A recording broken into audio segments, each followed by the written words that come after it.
موجود رہتا ہے, بالکل. لیکن اس کی جو ویریشن ہے وہ اس وقت بڑھ جاتی ہے, اور جو اس کے آپٹیمم لیول پہ آ جاتی ہے وہ ہے جب آپ بارڈر پہ ہیں اور آپ کے سامنے آپ کا دشمن موجود ہے, اور وہ دشمن بھی اگر خاموش بیٹھا ہے تو آپ بھی خاموش ہیں, لیکن وہ آپ کے نہتے لوگوں پہ جب فائر کرے یا ان کو تنگ کرے تو پھر آپ کا بس نہیں چلتا کہ میں کس طرح اس کو برباد کر دوں. وسیم, آپ سے میں یہ کہنا چاہوں گا کہ پاکستانی جو فوج ہے یا جو بھی ریاکٹ کرتے ہیں, ہم بدلہ لیتے ہیں, ہم کبھی بھی خود سے مظلوموں پر ظلم نہیں کرتے. ہماری پاک آرمی نے کبھی بھی ایسا نہیں کیا کہ ایویں بیٹھے بیٹھے گولہ باری کر دی, مشغل میلے میں گولہ باری کر دی, جو کہ اپوزٹ سائڈ سے ہوتی ہے تو اس کو ڈیفینس کیا جاتا ہے.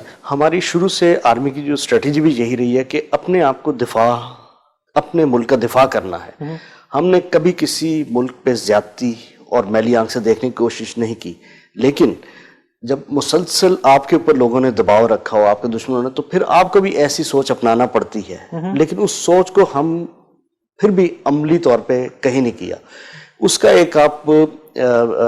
ایک عملی مظاہرہ آپ نے 27 فروری کو ضرور دیکھا ہو. بالکل بالکل, ہم نے چائے وائے پلائی تھی, ماشاءاللہ ہم کو چائے بڑی اچھی لگی تھی. کہتے ہیں کہ ہماری آرمی اتنی اچھی ہے. دیکھیں, جب وسیم آپ یہ ایگری کرو گے کہ محبت اور جنگ میں سب جائز ہے, ٹھیک ہے نا, تو جب ایک چیز چل رہی ہوتی ہے, جب ایک فائٹنگ چل رہی ہوتی ہے, تو ہمارے پاک آرمی کے جوان جو ہیں وہ وہاں پر موجود ہوتے ہیں, پاک فوج جو ہماری ہے ان کے جوان وہاں پہ موجود ہوتے ہیں, لڑتے ہیں, لیکن پھر کھانا بھی کھلاتے ہیں, چائے بھی پلاتے ہیں, پوچھتے ہیں بھائی تم سیٹ ہو, کیسا لگا اوپر سے گر کے میرے بھائی, مزہ آیا جھولے میں, کیا رہا. لیکن اس کے بعد الحمدللہ پراؤڈ ٹو بی پاکستانی, اور اللہ کا بہت کرم ہے کہ میں پاکستانی ہوں.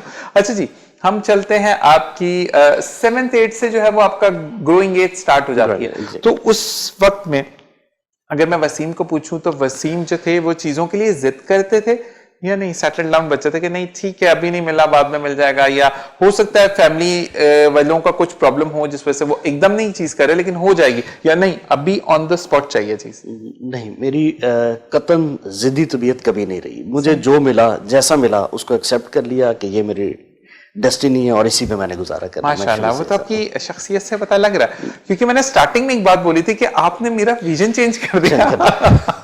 کیونکہ میجر نام جب لگتا ہے نا تو ایک فیل آتی ہے کہ بندہ پتہ نہیں آنسر کرے گا نہیں کرے گا, یا میری کوئی بات ان کو بری نہ لگ جائے, یا کیونکہ آپ لوگوں کی ٹریننگ اتنی ہارڈ ہوتی ہے, کیونکہ آپ لوگوں کو کہتے ہیں نا کہ نہ ہی گرمی ہوتی ہے آپ لوگوں کے لیے نہ ہی سردی ہوتی ہے, پتھر بھی آپ کو کہا جاتا ہے کہ یہ نرم وہ ہے, نرم روئی ہے, اس پہ سو جاؤ. تو یہی ہمارے پاک فوج کی جو ٹریننگ ہوتی ہے, اور جس کے بعد یہ شاہکار سامنے آتے ہیں جس پہ فخر سے ہم کہتے ہیں کہ یہ میری پاک آرمی کا میجر ہے یا کیپٹن ہے, یہ جو بھی ہے, لیکن یہ میرے ملک کا ہیرا ہے, اور یہ ہمارے فخر کہتے ہیں نا کہ ہمارے سر کا فخر اور تاج ہے ہمارے سر کے. وسیم صاحب, آپ مجھے یہ بتائے گا کہ جب میٹرک میں آئے 9th اور میٹرک میں, ایسا کچھ مائنڈ میں تھا کہ آرمی میں جانا یا نہیں تھا؟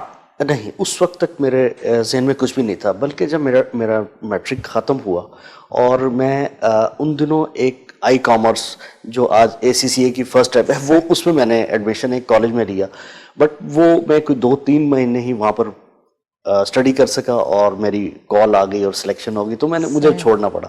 اب وہ کہاں کامرس اور کہاں میرا آرٹ سے بھی دلچسپی رہی جس میں ڈرائنگ وغیرہ شامل تھی, میں NCA میں ایڈمیشن اپنا چاہتا تھا, اور کہاں وہ entirely 180 degree opposite to that وہ مجھے وہاں پر جانا پڑا. اب شروع کے دن میرے لیے بہت وہ تکلیف دہ تھے. تکلیف دہ اس لیے تھے کہ ایک تو میرے جو مزاج کے مطابق وہ ٹریننگ نہیں تھی, اب وہ چیلنج بھی بن چکا تھا. اسی دوران میرے والد کی وفات بھی ہو گئی اور اس میں اور ڈسٹرب ہوا. اب میرا چیلنج وہ ڈبل ہو گیا تھا, لیکن اس کو میں نے چیلنج کو چیلنج لیا کہ نو, اب میں آ چکا ہوں, دس از مائی ڈیسٹینیشن, دس از مائی ڈیسٹینی, اسی کو میں نے کراس کر. اچھا چلیں, آپ نا کچھ ہم روٹین سے ہٹ کے سوال کریں گے, کیونکہ جب آپ کی ڈیفنس فورس کے بندے آپ کے سامنے بیٹھے ہوتے ہیں تو جذبات ڈفرینٹ ہو جاتے ہیں, آپ بھی جاننا چاہیں گے. تو مجھے یہ بتائیے گا کہ جب پہلا دن ہوتا ہے, گھر سے سامان اٹھایا جاتا ہے, کیونکہ پھر آپ ہاسٹل میں چلے جاتے ہیں, وہیں پر رہتے ہیں, کیمپنگز ہوتی ہیں آپ کی, وہیں پر آپ رہتے ہیں, تو پہلا دن یاد ہے کہ تکلیف دہ تھا, گھر سے روتے ہوئے گئے تھے, بڑے ہیپی گئے تھے کہ نہیں جی میں تو جا رہا ہوں, پاک آرمی میں جا رہا ہوں؟ وہ دن تھوڑا سا نا ایک اپنے اندر ایک ڈپریشن سے لیے ہوئے تھا. صحیح. کیونکہ میں کبھی لائف میں اس طرح باہر اپنے گھر سے نہیں آیا. صحیح. اور آخری ٹائم پہ مجھے گیٹ تک چھوڑنے میرے والد ساتھ آئے, ان سے میرے آخری جو گلے ملے اور اس کے بعد چلے حق کیا, اور وہ دن بھی کچھ ایسا تھا کہ گھنے گہرے کالے بادل چھائے ہوئے تھے, ایک ڈپریشن کی سی کیفیت تھی. اندر جانے کے بعد جو ٹریٹمنٹ میں لی اور وہ بڑی سخت قسم کی تھی, تو اس نے تھوڑا اچھی فیلنگز نہیں دی, خوفزدہ کی دیا. پھر مجھے شروع سے ذرا لمبے بال رکھنے کا بھی شوق تھا, اور وہ جب انہوں نے بال بھی کاٹے تو میں نے اپنے آپ کی اپیرنس دیکھی تو اس نے اور مجھے ڈپریس کیا.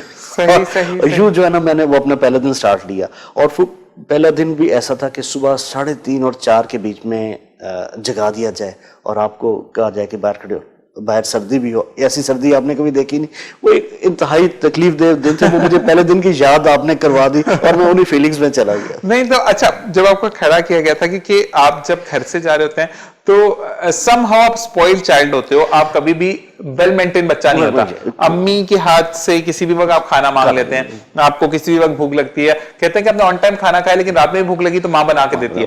تو پھر اس پہ ایک پہلا دن جب صبح بولا گیا کہ ناشتہ اتنے بجے فکس ہوگا, اس کے بعد ناشتہ نہیں ملے گا, تو کچھ فیلنگ آئی تھی نیگیٹو؟ اور چونکہ ہم آرمی میں جانے کے بعد ایک گروپ میں, جس کو ایک پلاٹون کہتے ہیں, 30 سے 35 لوگوں کا گروپ ہوتا ہے, اس میں ڈیوائڈ کر دیا جاتا ہے, 300-400 لوگ آتے ہیں. اب جو میری پلاٹون تھی اس میں جنرلز کے بچے بھی تھے اور ہم جیسے نان آرمی فیملی سے بھی تھے. اچھا, اب اگر وہ لوگ جنہوں نے اس سے بہت لگزوریس لائف بھی گزاری ہے وہ اس چیز میں اپنے آپ کو اڈاپٹ کر رہے تھے, تو پھر میں نے ان سے لرن کیا کہ نہیں, ان کو کوئی پرابلم نہیں ہو رہی تو why should I be the one. تو اس کے بعد میں نے ان کو دیکھ کر اپنے آپ کو ایڈجسٹ کیا. اچھا مجھے یہ بتائیے گا کہ پہلے دن وہ رسیاں ٹپا دیتے ہیں یا نہیں, نارمل شروع ہوتا ہے؟